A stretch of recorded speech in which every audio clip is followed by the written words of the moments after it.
Alors, allons voir la première vidéo. Ok. What? C'est dangereux ta merde. C'est dangereux ta merde. Ah, c'est dangereux. Ok. Bon. Hein.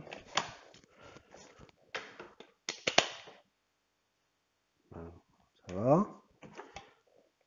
Ça va. Ah non. Non, ça marche, ça chauffe. Je comprends pas. Ah putain, sa mère là. Putain, mais il a raison, c'est super dangereux comme truc. Ah, bébé, est-ce que tu peux m'apporter un pansement, s'il te plaît? Je me suis coupé avec du scratch. Bonjour à tous et bienvenue sur ma chaîne. Alors, je vous remercie pour... Ça fait du bruit cette merde. Voilà, c'est mieux. Alors, merci beaucoup, pour, comme je disais, pour les retours de la première vidéo. Ça me fait très plaisir. Alors, vous avez été néanmoins un certain nombre à me solliciter en disant tiens, ce serait bien que il y ait une résistance chauffante pour télescope Newton. Parce qu'il est vrai que la première vidéo que j'ai faite, c'est une résistance chauffante, on va dire universelle, qui peut s'adapter au télescope dans les grandes lignes, lunettes astronomiques et les objectifs photo. Mais c'est vrai qu'il n'est pas forcément optimisé pour les télescopes Newton et notamment pour le miroir secondaire. Pour le miroir primaire, il n'y a pas de souci, hein. Mais pour le miroir secondaire, donc le plus important sur un Newton, il n'est pas vraiment optimisé. D'où l'intérêt de faire cette vidéo. Donc, je vais vous montrer comment fabriquer, sur les bases de ma première vidéo, je vous remets une vignette, comment fabriquer une résistance chauffante pour télescope Newton et miroir secondaire particulièrement. Allez, à tout de suite. Donc, un petit point important aussi que je voulais préciser, le fil résistif, vous avez un terme en nombre à me dire, tiens, qu'est-ce que c'est, etc. Alors, il faut savoir que le fil résistif que j'utilise, il est également utilisé dans les sèche-cheveux, dans les ventilateurs chauffants, hein, c'est exactement la même chose, et puis vraiment, pour vous donner aussi un autre exemple, dans les cigarettes électroniques. Donc, c'est vraiment fait exprès. Nous, en plus, dans notre résistance chauffante, votre fil résistif, il ne va pas devenir rouge, il ne va pas devenir incandescent, contrairement dans un sèche-cheveux ou dans un radiateur chauffant, où c'est que là, on le sollicite beaucoup pour avoir une très forte température. Là, c'est pas le cas. Hein, on va tourner autour de 10 à 12 watts. Hein, on n'est pas sur du 250 ou du 300 watts d'un sèche-cheveux. Dans votre sèche-cheveux, le fil résistif, il ne casse pas. Il n'y a pas de raison qu'il casse dans notre résistance chauffante à 10 watts. Donc non, c'est vraiment fait exprès. C'est fait pour chauffer. Et puis à 10 watts, le fil résistif, il est comme ça, hein, il est en train de bronzer. Alors voilà, j'aurais pas pris le risque de faire un tuto si ça ne fonctionnait pas. Donc j'ai vraiment veillé à ce que les formules soient correctes, à ce que ce soit bien adapté à la bonne puissance pour que ce soit efficace et optimal, et optimisé surtout. Mais j'aurais pas fait de tuto si ça ne fonctionnait pas ou s'il y avait un réel risque. Alors par contre, c'est sûr, hein, si vous ne respectez pas les valeurs, si vous n'êtes pas minutieux dans votre montage, que vous faites des courts-circuits en plein milieu de votre montage avec le fil résistif, alors là, clairement, clairement, ça va chauffer. Ça va chauffer. Mais non, si vraiment vous respectez bien les valeurs, vous faites un bon montage, il n'y a pas de problème. Vraiment, il n'y a pas de problème. Donc, ça marche pour moi. Il n'y a pas de raison que ça ne marche pas pour vous. Et voilà, moi j'ai testé, c'est ce que j'utilise pour mes séances d'astrophoto. Hein. Ça marche très très bien. Et il faut savoir quelque chose, c'est que la puissance que je vous ai donnée dans les formules, c'est à peu de choses près la puissance qui est utilisée dans les résistances chauffantes que vous avez sur le marché. Donc je ne vais pas citer forcément la marque, hein, parce qu'il n'y a pas de raison. Mais quand vous regardez le descriptif des résistances chauffantes qu'il y a sur le marché, c'est exactement la même puissance au centimètre que vous avez pour ma résistance chauffante. Donc, elle chauffe pas plus, elle chauffe pas moins. Voilà, vous avez une bonne moyenne. Voilà, c'est tout. Et d'ailleurs, à ce propos, les résistances du marché n'ont pas de fusible. Et je dis ça, je dis rien. Alors, petite précision, tu verras dans le tuto que je vais te montrer pour la fabrication de la résistance chauffante du miroir secondaire du télescope Newton, moi j'ai utilisé le même fil résistif que la première vidéo, donc clairement il n'est pas adapté. Donc au lieu de faire le tour en une fois du miroir secondaire, j'ai dû faire 2 tours. Pourquoi? Parce que moi il fallait que je mette plus de fil résistif. Voilà, parce que sinon ma résistance chauffante aurait été vraiment trop puissante. Donc pour utiliser le même fil, j'ai dû mettre au moins, il fallait que je mette au moins 1,50 m de fil. Et clairement, dans un petit triangle comme ça, je ne pouvais pas. Donc j'ai fait, c'est un peu useless, hein, mais j'ai fait 2 triangles de façon à faire 2 tours du support du miroir secondaire. Donc tu verras dans le tuto, tu vas vite comprendre. Alors là, je pense qu'on a assez parlé comme ça. Je vais vous montrer la vidéo tuto pour fabriquer cette résistance chauffante. Je vous conseille néanmoins, je remets une vignette encore une fois. Je sais pas ça fait là combien de vignettes que je mets. Ça fait... Bon, on s'en fout. Donc je vous remets une vignette. Regardez bien la première vidéo que j'ai faite pour les formules, etc. Là, pour pas que ça fasse trop long, je ne les mets pas dans cette vidéo-là. Mais vraiment, je le redis, si vous suivez bien les formules, ayez les bonnes valeurs. Le tuto, regardez un peu comment ça se passe. Voilà, vous verrez, vous allez vite comprendre. Et puis voilà, roule ma poule.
Merci beaucoup d'avoir suivi cette vidéo. J'espère qu'elle vous sera très utile. Si elle vous a plu, n'hésitez pas à mettre un like, à vous abonner à la chaîne pour voir les prochaines vidéos.